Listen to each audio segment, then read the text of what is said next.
All right, I gotta go this way. I'll see y'all later. Bye. Yeah.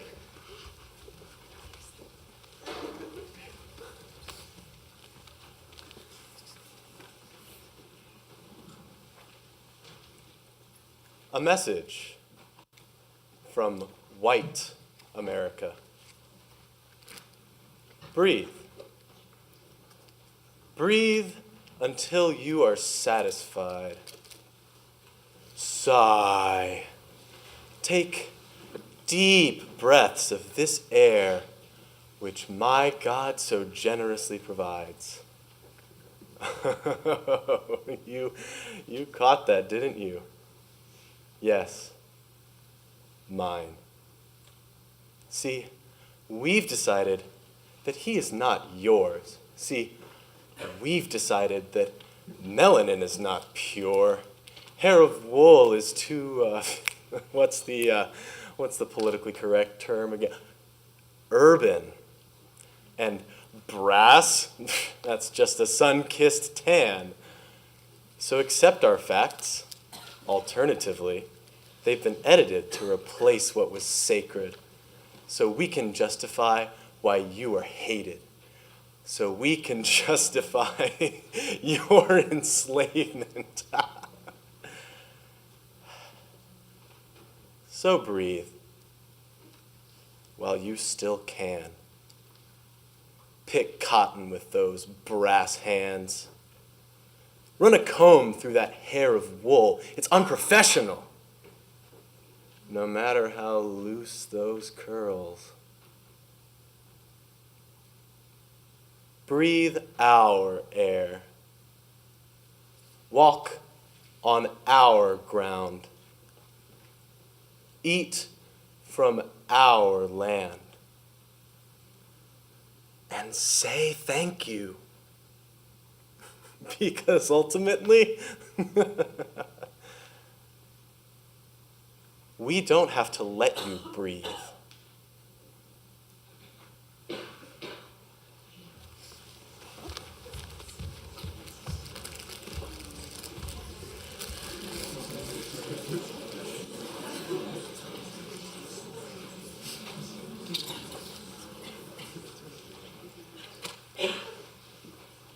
Last night, I relapsed.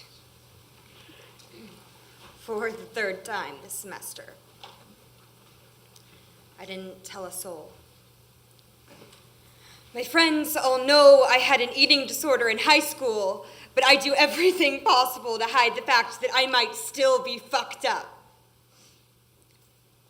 I guess I'm afraid. I'm afraid because I only tell my narrative in terms of its ending. I only tell my story in terms of the progress I've made and the lessons I've learned and the demons that I have conquered because I am the model of recovery. Maybe I haven't recovered at all. Maybe I've just learned to put a beautiful mask on the same ugly monster.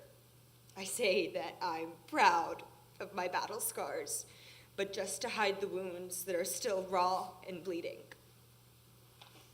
When I preach about body positivity, I'm trying to preach to my own damaged soul that can only look at my body with hate and disgust. I'm trying to preach to my own gaze. I live a lie. It's all well and good to talk about honesty, vulnerability, and encounter. But when we are selectively vulnerable about experiences that are in our past, we're not being vulnerable at all. It's not enough to tell your narrative in terms of its ending, your struggle in terms of its resolution. It's not enough. I need someone to break into my present reality and grab a hold of me. I need you to see me as a girl with an eating disorder, not just a girl who's recovered.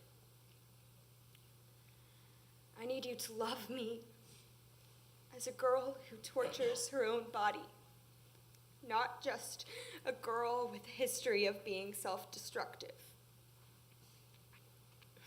So here I am, telling you that I have not recovered. 4 years later, and I am still fucked up, and I'm scared I will be forever. Maybe now that you know, I can begin to be honest. I can begin to tell my narrative in terms of what I'm living. I can begin to share some of my personal hell with you while I'm standing right in it. Can you meet me here in this place? Can you love me?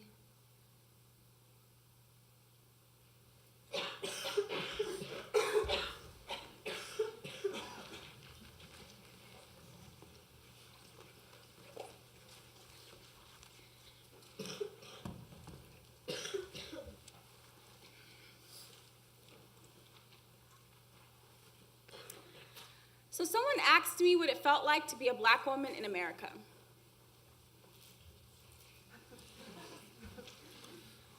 I laughed, and I pretended like this question didn't continuously haunt my mind, as if I didn't wake up in the morning aware that I had to be careful. Because my skin was too dark to be the misunderstood teenager, too dark to be mentally unstable, and too dark to get a warning. But somehow dark enough to be the aggressive thug. But let me pause there and answer this question that you all wonder about. It feels like being a walking political statement. Like being a stain on a white shirt that people try to bleach, but it never comes out. It feels like deep dark being the color of Kim Kardashian. It feels like being 5 shades darker than the darkest color they offer. It feels like not having enough. It feels like you're doing too much. It feels like being angry and bitter when you are simply passionate and educated about the world you've been placed in. You can't have an opinion on anything because your presence is already too much for most people around you. And you're never good enough for anyone. Not even the men you were raised to worship. It feels like never being worshiped. It's like your skin somehow being an indicator of your social class before your bank account is.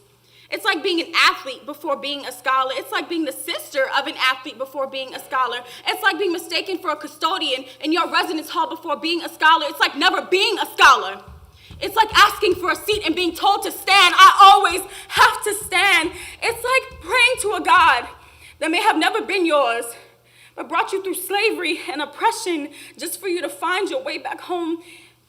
It's like loving a country that hates you and still having to prove your love for it. It's like holding the world up on your shoulders and never being allowed to be a part of it. Like when God requested for you to be in the world and not of it, he wrote that part especially for you. It's like hands touching your scalp before shaking your hand. It's like your hair not even belonging to you anymore. Shit, it's like not even belonging to yourself anymore. It's like being public property. I'm examined more carefully on the outside world than I am in a doctor's office. Like, it really makes me question who should be in these doctor's offices. It's like being asked what it feels like to be a black woman in America, because here, I am black and woman before I am anything else.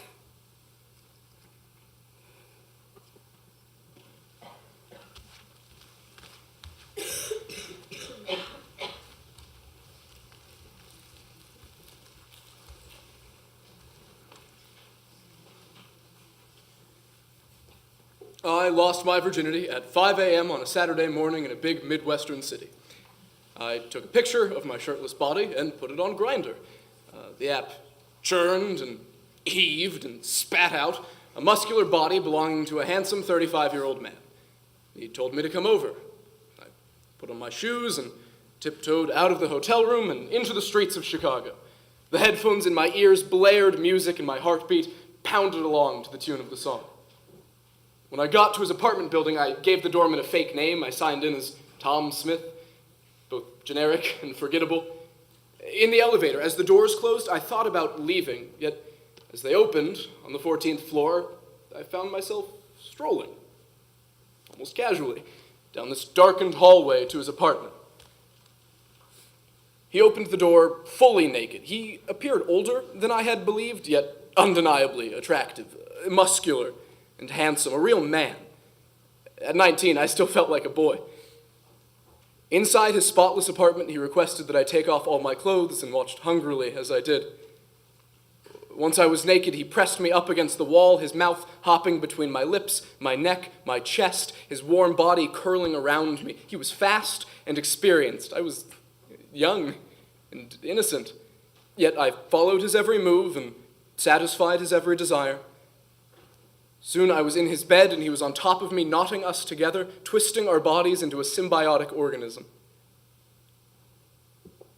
When it was over, my body sat up and examined the damage. It felt slimy and sickly, sticky. Sweat dripped from my forehead down my face and into my mouth.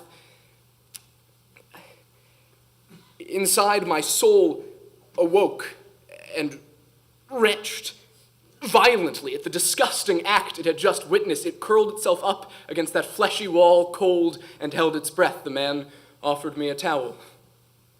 I took it and wiped away whatever I could.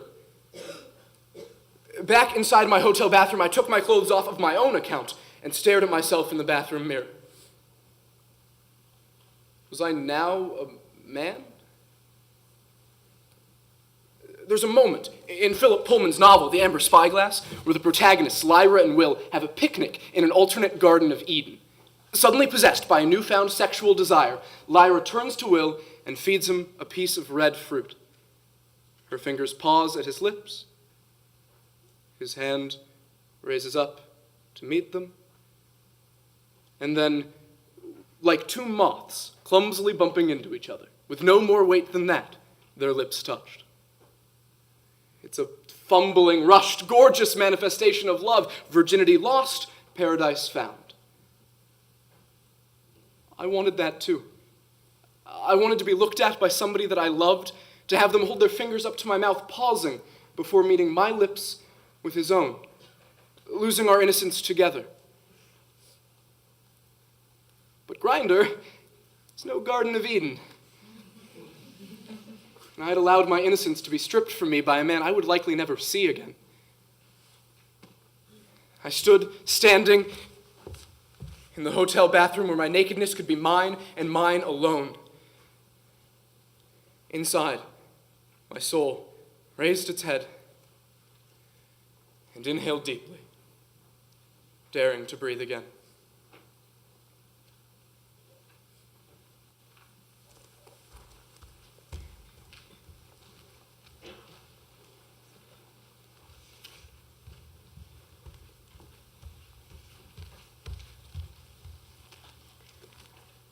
How many times do I have to explain that my religion does not make me backwards, bigoted, or sexually repressed?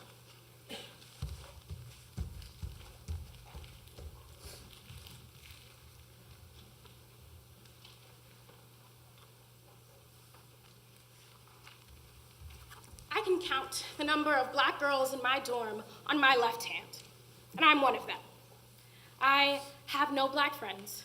95% of my life is spent in a room full of white people who have no grasp of what it's like to be me. They don't know how difficult it is to maintain a neat but healthy hairstyle. They don't know why I can't walk into a gas station at night in the Deep South. They don't get it.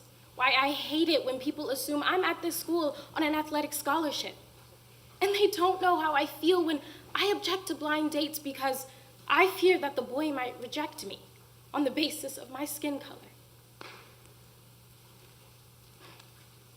But even so, I'm different from most black people I see on TV. I don't wear weave, and I don't really listen to rap, and I can't Millie rock. I'm not reclaiming the N-word as my own, and I'm not an avid supporter of the BLM movement. I wear J. Crew and listen to folk music and eat organic food. I feel different no matter what group of people I'm around. What is my identity if the color of my skin is not enough to make me feel welcome in mainstream Black culture? Sometimes I forget that I'm Black.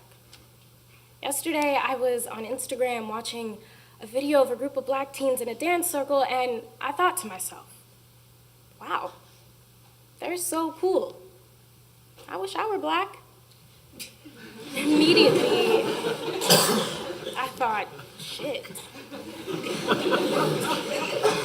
Who even am I? It was terrifying.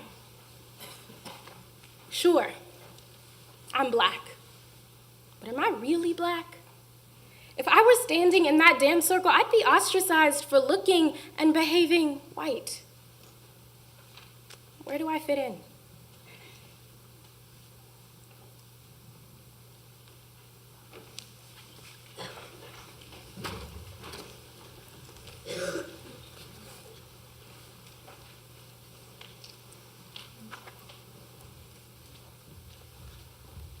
Overheard in LaFun. You know when you get those sexual assault emails and for a second you're like, oh shit, it's me. But then you read North Quad.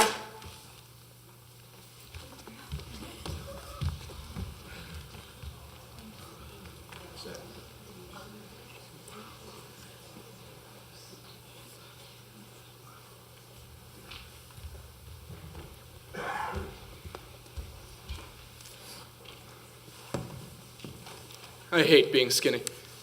That statement never garners much sympathy, but believe me, I mean every word. I hate my wrists, my elbows, my ribs, my neck, my butt, my thighs, my ankles, my fingers, my shoulders, my knees, my toes. They protrude through my skin like beacons that say, look at him, he looks sick. He's not like the rest of you. I know that everyone I touch or who touches me will immediately feel my skeleton sawing into their flesh. All too often, I have felt someone put their head on my shoulder, eager to fall asleep, only to squirm around, trying to find a comfortable position that isn't there, finally lift their head up and turn to the other side. I've learned to cover up my bones with baggy sweatshirts and baggy pants that mask the bitter truth. And during that most wonderful time of the year, when the world ambles along in puffy jackets and sweatpants, I walk among the rest of you, safe in my lie, my arms in sleeves that could house arms twice the size of mine. It's during that dreadful transition to summer that I begin to fill with terror.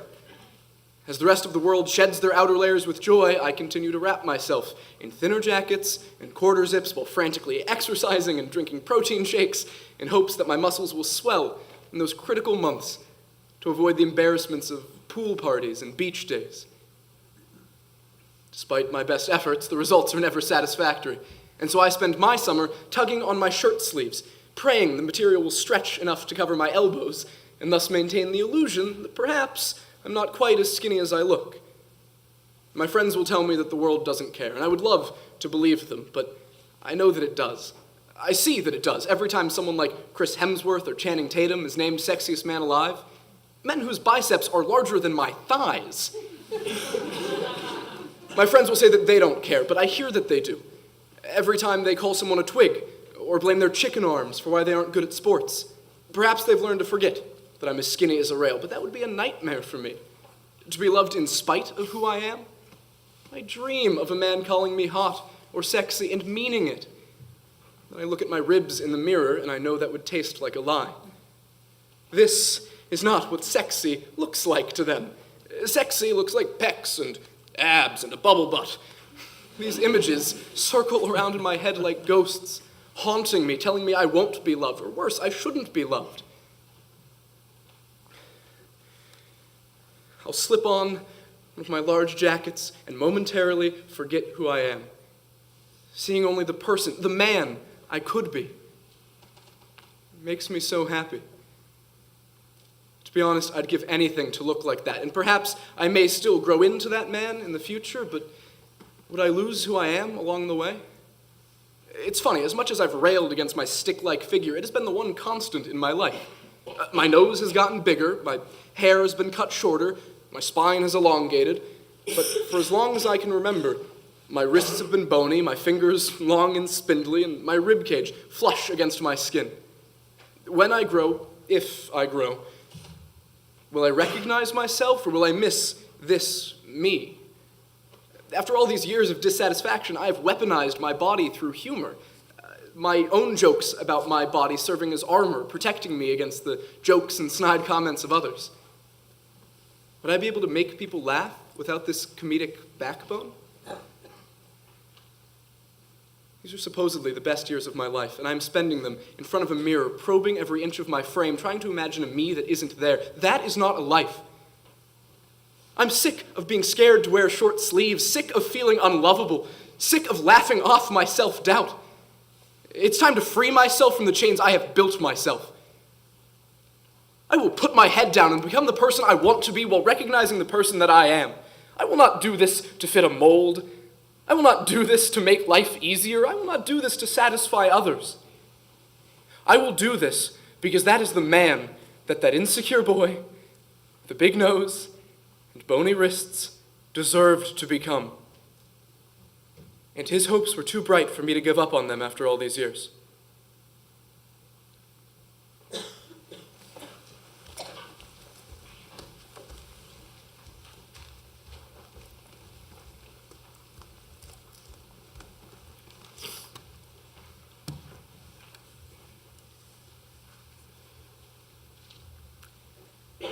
It was August 10th, and my period was 9 days late. By then, I'd already texted my closest friend to let her know. While she provided me comfort, I was still in a paralyzing panic. I tried to convince myself that if I'm pregnant, it's Ryan's baby. It has to be. No, I saw him exactly a month ago. All would be fine. But nothing was fine. The eyes of a man whose name I didn't know followed me everywhere. And now, I had to take a test. My friend and I went into the city. We made a whole night out of this life-changing piece of plastic. We ate dinner at a chic taco joint and then had a couple of drinks downtown. I tried to numb my fear. My friend dragged me over to the Dwayne Reed across the street, per my sober request earlier in the evening. And while I fought to stay out of the store, deep down, I knew I had to go in. After a long 15 minutes of scoring the aisles, we finally found the pink first response box. I called Ryan as I entered the bathroom. My words were shaky. I'm taking it, I told him. I waited longer than 2 minutes. I couldn't bring myself to look. My eyes were tightly closed, and I was bent over, grasping my stomach, trying not to vomit. I could hardly see after hyperventilating for those 10 minutes. But when my vision finally steadied enough to make out the test, my body almost collapsed with relief. But you see, if those 2 dark lines had shown up on that pregnancy test, you can bet I'd be at an abortion consultation the next day. I could never bring life to the product of such a horrible person. I'd be in constant resentment. Can you imagine looking into the eyes of a child and being taken back to that moment? The moment those eyes bore into yours as the man behind them, that child's father, raped you senselessly for 30 minutes. I'm not pro-life. If I'd seen those 2 dark lines, I know the choice I'd make. The choice we could only hope to have the freedom to make. I just wish kids at Notre Dame would respect this opinion more. I feel almost as much shame standing up for pro-choice values as I did the night I bought the pregnancy test.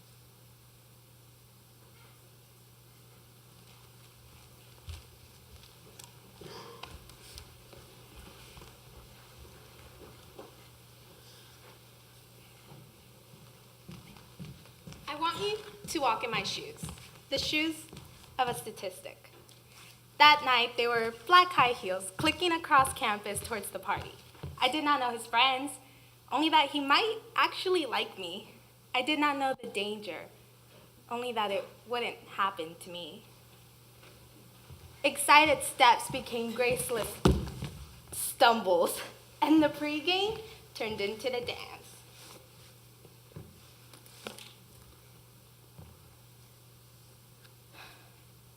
He felt down my drunken body in the dark, knowing full well I could not turn down much.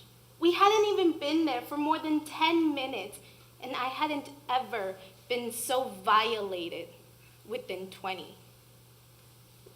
From the couch to bed, he undressed me right away. When he quickly locked the door, I should have questioned if I was safe. I shook my head no, the drunken kind of denial. I wasn't that kind of girl, but I was that kind of vulnerable. It all happened fast, and it's hard to think back. When he pulled out a condom, I had instantly asked, "Did you know that this was going to happen?" Then he put it on without responding, and no, I wouldn't get an answer. I did not want this to happen. I did not want to have sex. I spoke again when I told him no. It hurt so bad. And all he could do was continue and pant and laugh. It'll feel good soon, he assured me without stopping. He said nothing until he noticed the bed, and he mocked me. "You left a spot," pointing a finger to the lingering stain of red blood on the sheet's gray. My virginity? No, just trauma, assault, disrespect, pain. Gathering his clothes to get out because he got what he wanted. I redressed myself, dealing with the shock, the numbness of being gutted. I don't really want you to walk in my shoes. I wouldn't wish upon anyone the way that it feels to be defiled by assault and to live with the guilt and to be scared forever of being wronged or being used. What I want you to know is that I hate all the figures. Sexual assault statistics, they still today make me shudder. I always see in them myself, a faceless body, a victim, a number, a silenced casualty of a hideous epidemic that knows no boundaries. Don't walk in my shoes.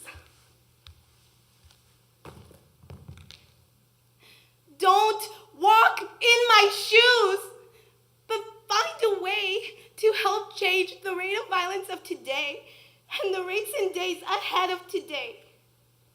More victims like me, maybe a person you love, will continue to be harmed.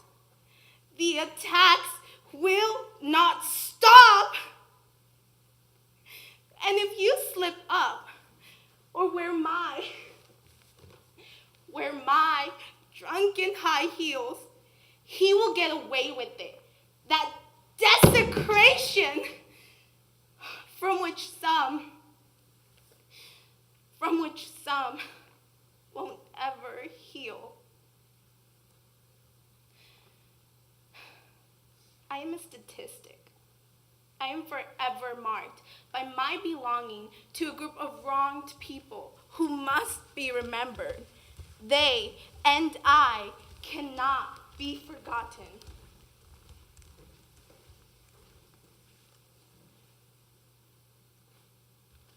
One in 5 women will be sexually assaulted in college. 8 out of 10 will know their assailant. 81% report significant post-traumatic impact.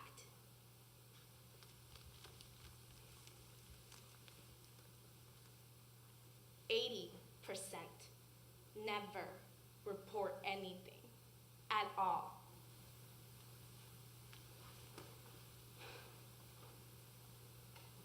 those numbers, they are me.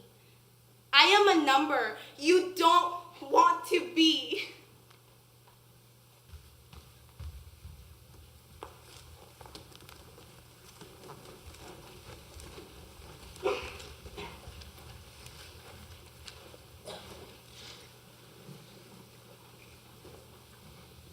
In the name of the Father, the Son, and the Holy Spirit.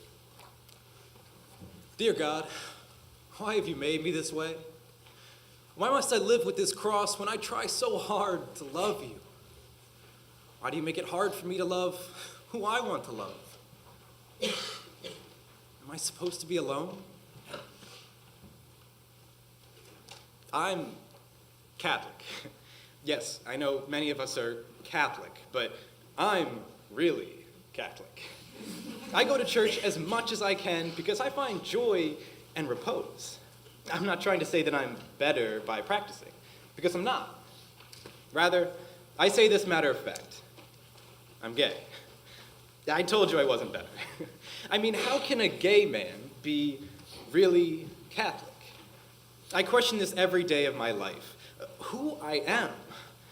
I feel comfortable in the church. I thrive in the rituals and the universality. I try to live out the gospel message, love. But I also know that I'm not fully accepted, not fully normal. But the church isn't my only obstacle. My family, think about it. Christian, Texas, rural. It ain't pretty, y'all. Society. Straight is normal, accepted, promoted. Gay is harassed and difficult. Stereotypes. People who are gay are flamboyant, effeminate, proud. I am not. I don't like parades. I don't like drag. I don't like gay clubs. International law. People are murdered, jailed, abducted for their sexuality. Myself? I know that I'm gay, and that I was born this way. No, I'm not a disbeliever. The science is indisputable. I mean, honestly, if I could choose to love normally, don't you think I would? I just know that my life would be easier if I were born straight. I have spent my entire life burdened, conflicted, acting. Yeah, I could probably win an Oscar. And the Lifetime Achievement Award for continuous acting goes to... I was bullied in middle school for acting gay, and ultimately being gay. I chose the Catholic high school to pray away the gay. I played football because Texas. This would make me normal, right? No. I put all my efforts into my studies and my extracurricular activities so that I could distract myself. I was angry and unhappy and depressed all through high school because I had to hide, to act, to be someone that I wasn't with my family. I was jealous that my siblings had it easy. They could date, kiss, talk about who they liked. I lied to my grandparents that I'm too busy to date because my sexuality would kill them. Literally. Probably. I chose Notre Dame to dive deeper into my faith, to move far from home, to free my family from me. I had this picture of my life being easier. I hate weddings because I'm jealous that I won't get that. A priest, a supportive family, a church. The wedding bells send shivers down my back. I thought coming out would get easier. It went smoothly with my friends, but with my family, LOL. I love my family so much that I wanted them to hate me so I could feel better about being gay. I would find reasons to get into fights, arguments, and debates. I disappoint my parents. I pick on my siblings. Their love is too strong. Now, I live in a country where I am illegal, risking my life and freedom to do something that I'm passionate about. If I were straight, wouldn't be an issue.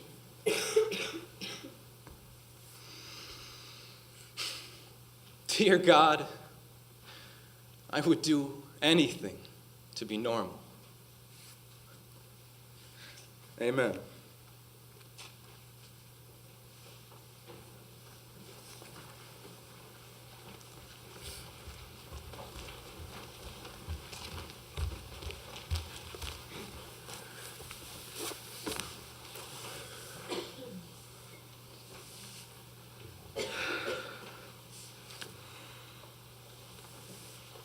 I dream of a day when no one has to come out, because being gay is just that accepted.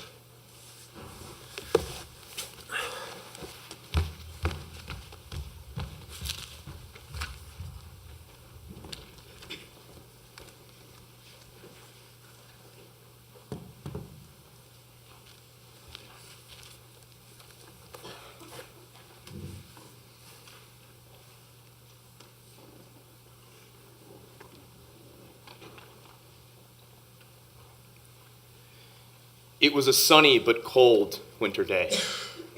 I was home and had come upon my brother with a devastated look on his face. "What happened?" I asked him. He then told me that his best friend, who lived just up the street from us, had died. I had no words. But as the shock crept through my body, freezing me in place, I managed to weakly tell my brother I was sorry. Looking out our window, we could see the ambulance at the house up the street. Eventually, it would take my brother's best friend's body away. The night before, my brother and his best friend had been at a party. When I picked him up, he was clearly buzzing from some heavy drinking, bouncing around, in a good mood as we sang along to a Cameron song that we were blasting on the radio. When we got home, I went to bed, unaware that my brother would have his best friend and some others come over that night. They were in the room next to mine, and I could hear them talking, but still I managed to fall asleep. What I didn't know was that they had snorted drugs, opioid painkillers that they had crushed up. I later found out that when my brother's best friend left to go home that night, he hugged my brother and told him, "One day we'll raise our kids together." This prediction mirrored life in our neighborhood. All the parents were best friends and all the kids grew up playing together. A short while after speaking this hopeful prophecy, my brother's best friend would fall asleep and never wake up. Back to that same winter day, the ambulance had just left the house up the street when there was a knock at our door. It was the police. My parents and brother spoke with them.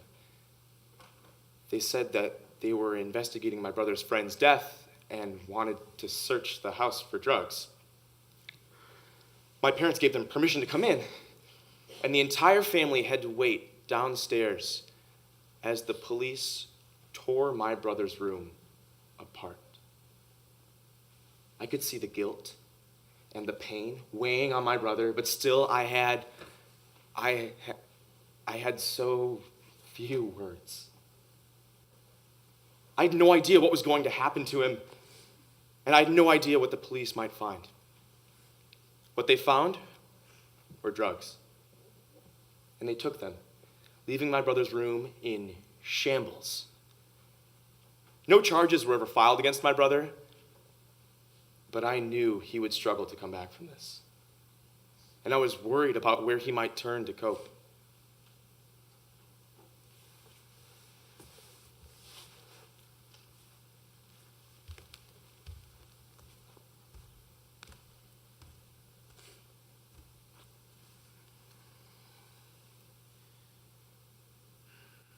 It was another sunny day, this time in an unseasonably warm fall a few years later. My mother lay dying in our living room.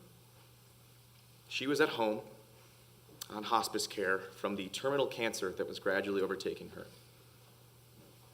The entire family was gathered around her in those final moments. Music was blaring on the TV, one of those 24-hour music stations that cable companies keep in the upper channels. And when the moment came, I knew instinctively to get up and, in one graceful movement, turn off the television. Rod Stewart's crooning quickly falling silent. I joined with my family, and we held my mother as she looked off into the corner and gave up her spirit. As we dealt with the funeral preparations for my mother's burial, her body still present in the living room, there was another knock at our door. My brother answered it, signing for and receiving a package. He took it with him, and I quickly realized what it was. The hospice nurse had requested that package, known as a comfort box. It contained powerful opioid painkillers, specifically designed for terminal patients in their final days. The nurse had made that request while my mom was still alive. Once I realized that everybody was distracted and that my brother had the box, I went after him up the stairs. Somehow I found the strength to say words that had eluded me years before. I told my brother he couldn't keep that box and we needed to hand it over. My brother told me, no! He would take care of it. I knew what that meant, and I begged him to give up the pills. In the depths of this dark time, I was worried about what he might do, so we argued. Now, I'm not bigger than my brother, and I couldn't physically fight him, so I did what all little brothers are notorious for. I snitched. I found my dad and told him that my brother had the comfort box and wasn't willing to turn it over. And so my father, taking up a role that my mother used to play, found my brother and got him to turn over the comfort box, which had given us anything but. The nurse then received the comfort box and destroyed its contents, never knowing the strife that it took to get them to her.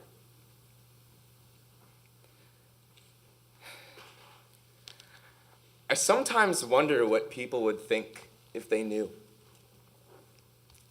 If they knew that the police had once searched my family's middle-class home like it was a fucking trap house. If they knew that on the day my mother was dead in our living room, that my brother and I, two members of a close, picture-perfect family, were bitterly fighting instead of consoling one another. Would they look down on us? Would they say that we got off easy because of our race or our class? I carry these memories and questions in a place deep inside me where even the strongest pills cannot kill the pain.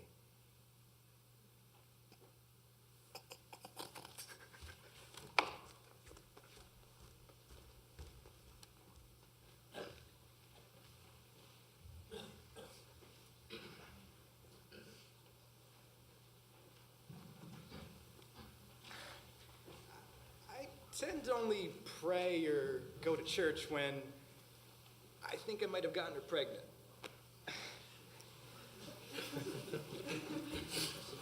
It's worked so far.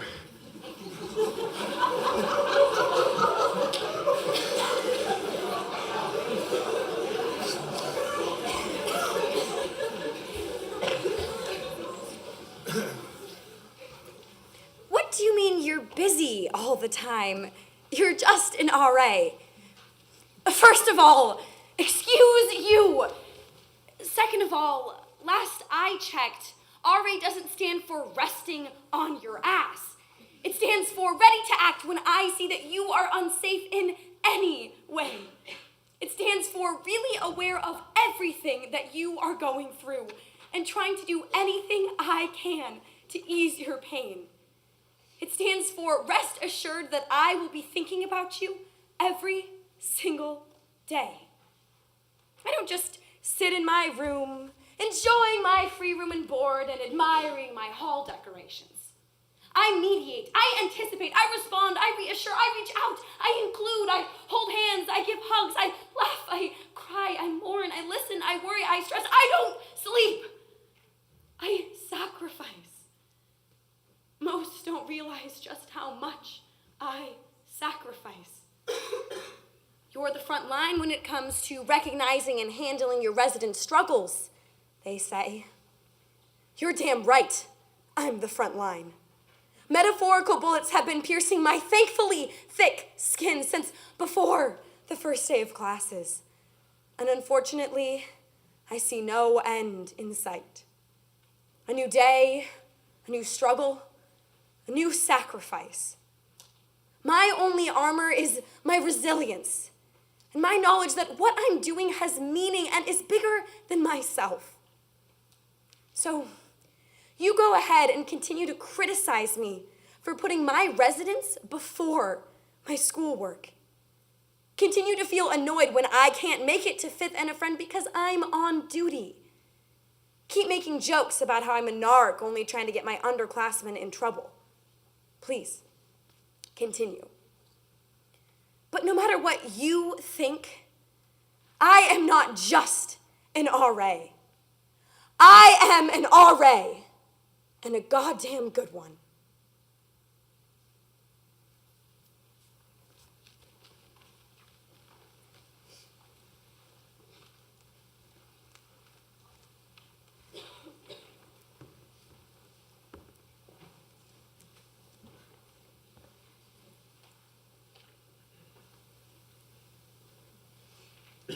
I knew I was a dyke when I was 11 years old.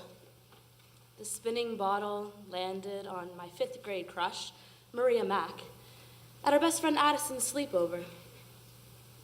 Her eyes scanned the entire circle.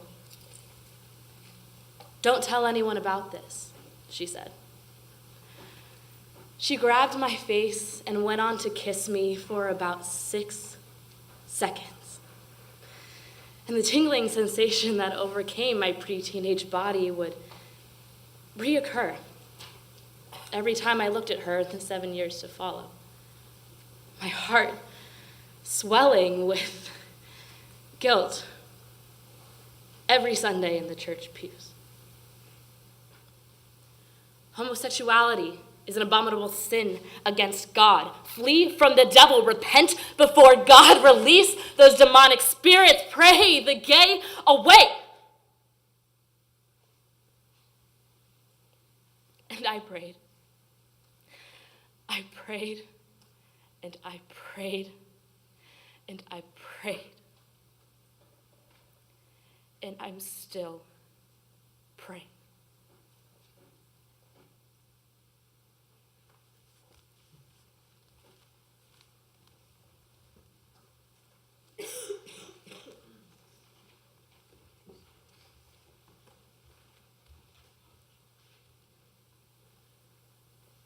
I'm sorry, but people forget that literally 3 years ago, the ND College Republicans president dressed in blackface on Halloween.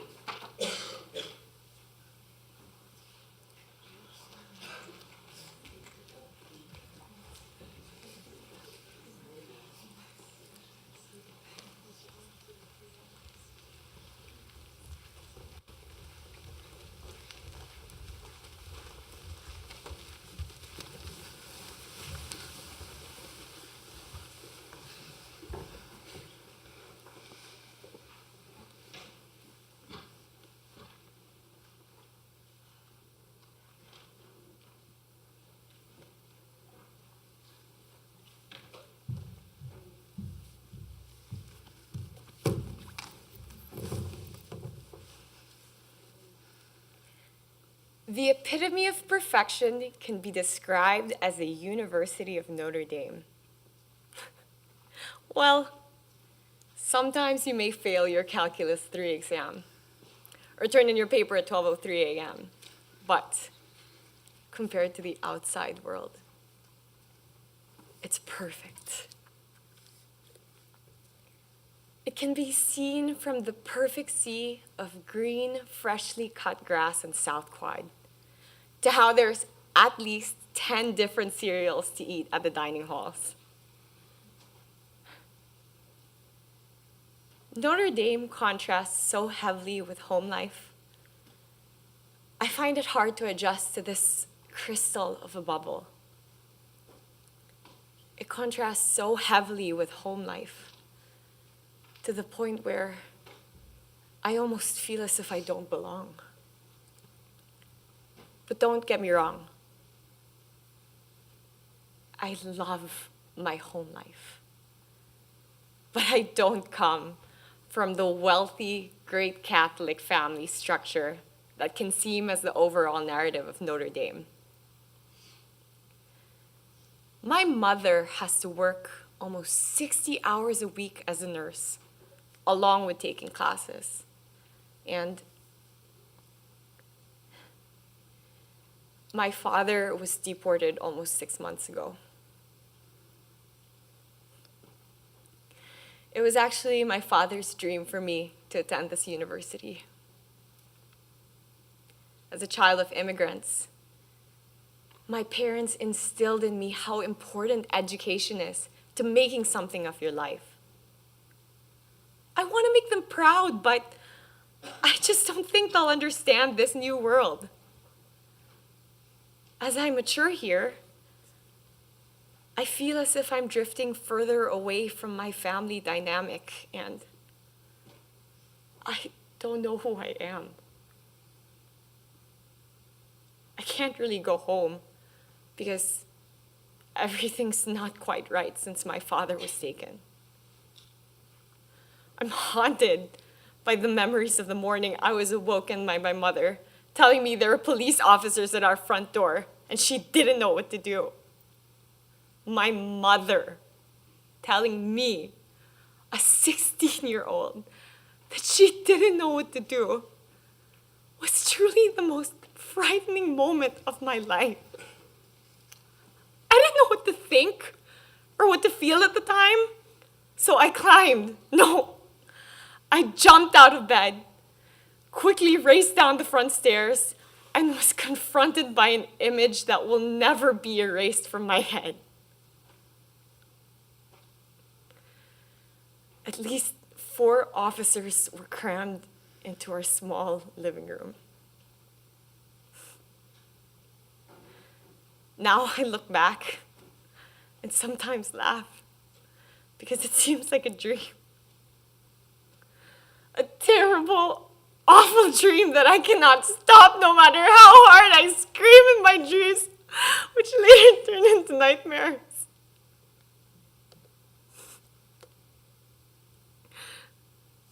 Later, my mother was told by family friends that the officers surrounded our little house from corner to corner. So there was truly no escape. As I watched the officers talk, all I could see were their lips moving and words coming out. But I couldn't understand the words they said because they simply did not compute. Sitting in my living room, watching my father being handcuffed and giving my siblings and I a half-hearted smile as he was taken away is a memory I will forever have etched into my heart. But it does not destroy my heart as much as knowing that he was sitting in the detention cell for almost 2 years, as if his crime to have a better future for his family than the one he knew himself was a true danger to the citizens of the U.S. His own U.S. citizen children And there was no clear path to coming back home to his 4 children and loving wife.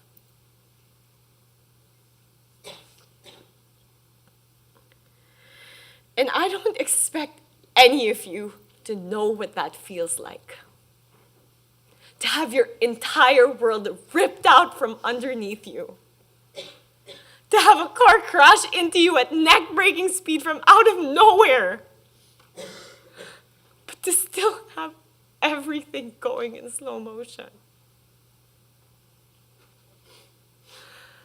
As you watch the pieces move all around you, you wonder how you didn't see the car coming. Or how you could have somehow, some way slowed things down and changed your life so that maybe the pieces wouldn't have fallen this way. But they continued to fall as I tried to collect my life. I couldn't even breathe a word to any of my friends about it because of the fear my mother had of someone exposing the rest of our family. But then again, who could I trust? With none of my friends truly grasping the idea of immigration, laughing at the thought of the ICE coming to other students' doors in the middle of the night. As I slowly swallow back tears, as I try to keep a straight face.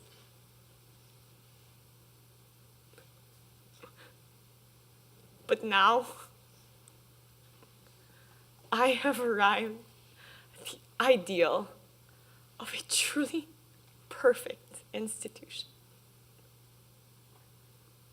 And I still wonder if I still have the same home to go to, or if my home will truly ever be secure. But everything here, from my friends with their 32 ACT, 1,500 SAT scores, confidently raising their hands to ask questions during math lectures, to the companies their parents own, to the trips they take to the Bahamas each year, is perfect. But I know, no matter how hard I try,